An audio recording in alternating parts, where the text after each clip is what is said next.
AKA Satin Struthers. Oh man! You did an excellent job, and I just want to encourage you. I know you might think you're mean.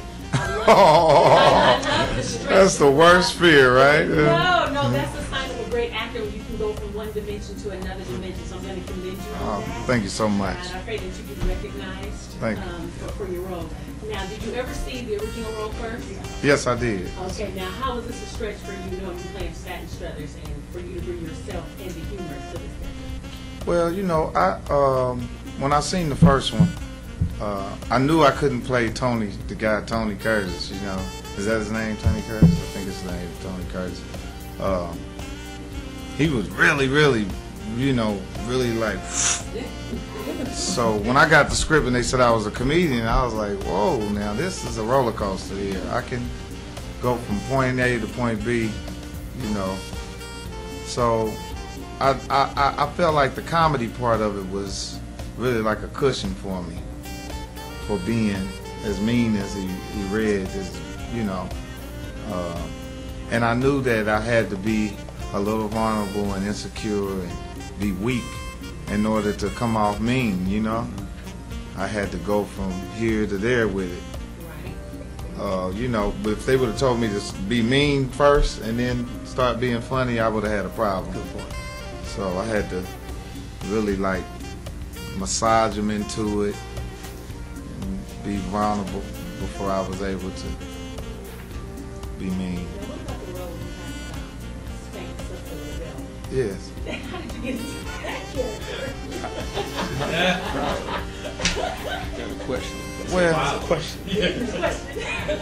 Well, I ain't never whooped no woman with a belt. Right. You know what I mean? But, you know, I can say that I come from a background, a little rough background, you know. My dad, he wasn't easy on a woman, you know what I mean? And you know, I hate that I seen that stuff when I was a kid, you know. You know, I enjoyed it. It was a little nerve-wracking. We had first kiss scene, and she said to me, like, you know, I'm being very professional. And I'm walking away from scene, I feel like, man, you know, I did my thing. And she turns around, she says, she can kiss me better than that.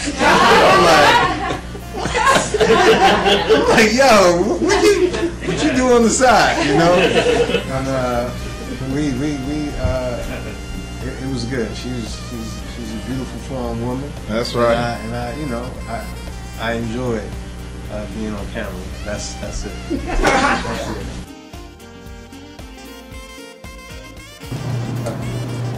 I think Celine, for me, I got one draft of the script before I got there.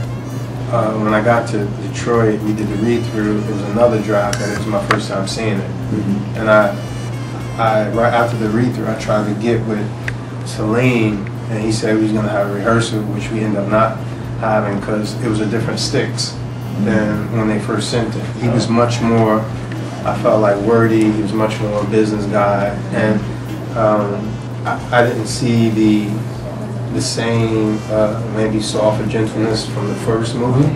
And I was just like, man, what do I do with just these words? It's just, I feel like I'm just a salesman. Right. And he says, that's exactly what I want. I don't want it to be that same thing. So that's my take. That's a really good question, but I said this earlier, I played it where I cared, he could care less, but I really cared about, oh man. Every time you saw him.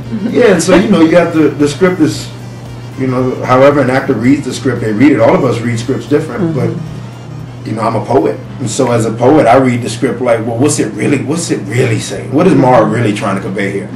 And I thought for me, she was trying to convey, you really love Satin. You idolize him, you know, and you know, you big brother in a sense, you're a cousin of Derek's character in Sticks, but you idolize Satin. So I just tried to play, and it worked because Mike did such a great job of like, I could care less about you, so it works because I'm like, but I care so much about you. And so those opposites really, that's what life's about, you know. You know, I mean, beautiful relationships are beautiful when they're messy and when they're beautiful, because it's two people in polar opposite places of trying to get to the same place. So we both are trying to get to the same place. I want money. It's Detroit. Right. It's Motown. Right. He wants money. It's Detroit. It's that era. You know, it's the same thing. We both want the same thing, but we're going about it very differently. Oh, it was great, man. I'm so glad I got a chance to work with that. And that dinner scene was crazy, man. It was funny, you know. And every time me and her look at each other, and me and her looking at each other in the eye, we wanted to just both bust out laughing in the middle of the scene. A couple times we did, but it was great, man. She was such a great person and so cool. And I could just remember the director, Salim, talking to her, you know, leaning over, talking to her, telling her, you know, what he wanted, how she felt.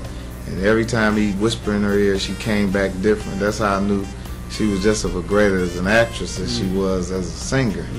Because I seen Celine whisper in her ear. Every scene she was different. But it just felt like it was really somebody in my real family talking to me, telling me, you know, like, you know, it's as well as her hurting my feelings, she was teaching me something too. She was telling me I was a coon in the movie. But it was like, you know, even though it was a movie, it was kind of like she was looking at me like, are you a coon? So Mike, how did you prepare for your role for Satin? Did you have to go, and did you have to do, I know you said you kind of referred to your father earlier, but to really get your mind set for this particular role, what did you have to do? Well, you know, Detroit, the city of Detroit is, we already know, is all of the elements of Satin is in that city. You know, I'm serious, from the time you get off the plane till you get to your door, you're gonna see some elements of that. And you know, it was just a comfortable fitting glove for me, man. You know, I had the hair permed out, and where I was staying at, I was staying in a high rise, like a condo that an older black lady owned, and it was pimped out. I was so mad before I got in there because my assistant that I had get the, I'm like, man, you got me staying in the fucking hood, man. Because Jefferson Street is like that. It's like you'll be driving and it's nice, and then it'll get dirty, and then it's nice, and it was kind of like too close to, I'm like, man, people just gonna walk up to the door. But I stopped getting upset about it because I said, okay, I'm Satin, you know, and it overlooked the city and the river, and you know, I'm up there with a cigarette, with perm in my head. I'm like, man, I'm him. You know, it just happened, you know. But it definitely was a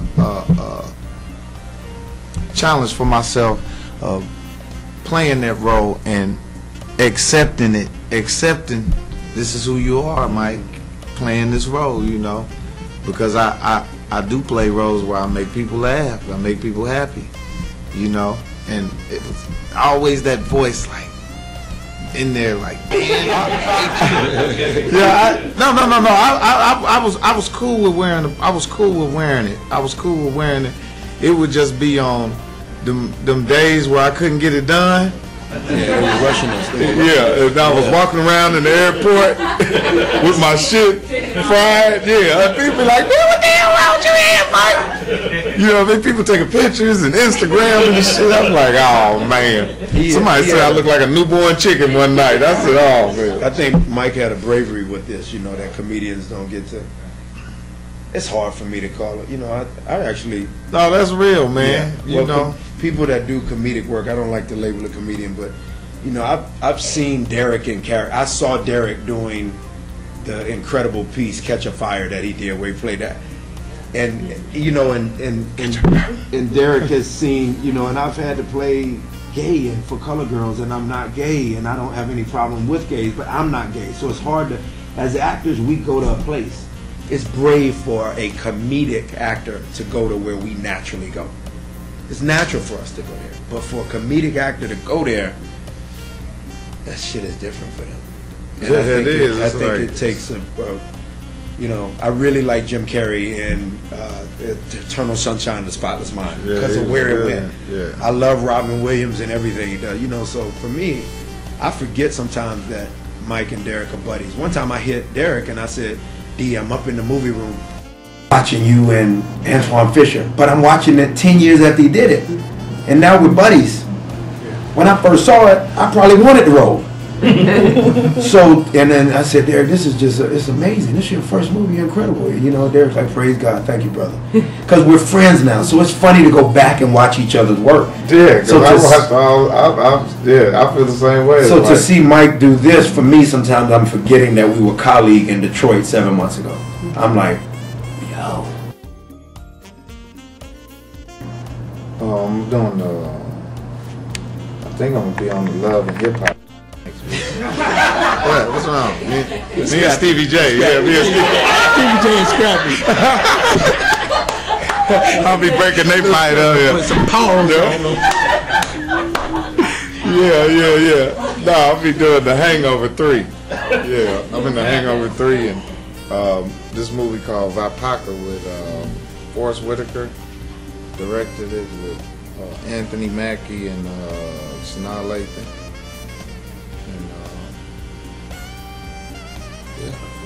Kick-Ass 2, Pure Life, and Pure Life with Vera Farmiga and El Fat. Kick-Ass 2 underway, and there's a couple other that will come out soon. Middle of Nowhere will be out soon. Aren't you working in the new one with Gabrielle for BET? Yes, her love interest? Yes. Yes. I'm one of her love interests. Yes, one of the love interests. Okay. Well. Yeah. Heck yeah.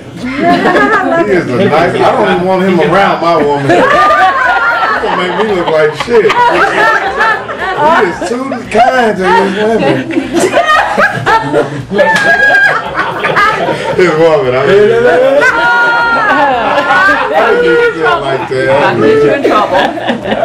No, that's a cool point. Yeah, I'm inspiring because it was always it was sort of always like the press growing up in the city. Everybody said you can be whatever you want, but nobody was able to be what they wanted. So I always try to put that in my acting. And for me, acting is not as much it was character. Like I didn't spend a lot of time going to school. I failed at school because I was just like kind of shy, and you know, I would watch everybody else. So I like encouraging. I like having that message in what I do. Sometimes I think about, you know, the story in a more of a complex way. But right now, acting right now, for me, is just it's yielding to an assignment, opposed to just the art. I love the art, but I like the assignment. You know, yeah.